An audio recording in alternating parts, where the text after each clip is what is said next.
Cilësia ujit të pishëm në Gostivar ka nxitur përplasje politike mes LSDM-s dhe VMRO-DPMN-s.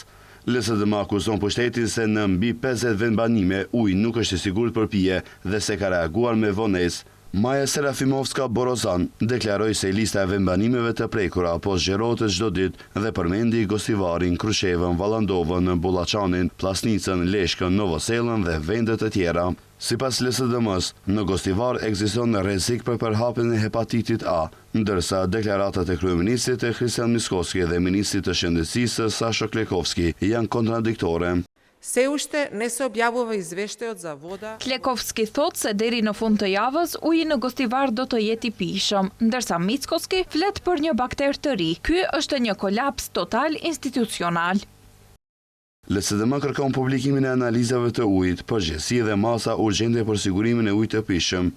Ndërkaq, VMRO-DPMN i kundërpërgjigjet duke thënë se problemi është pasojë e neglizhencës së shumëvjeçare të pushtetit lokal të udhëhequr nga LSDM, BDI dhe Arben Taravari.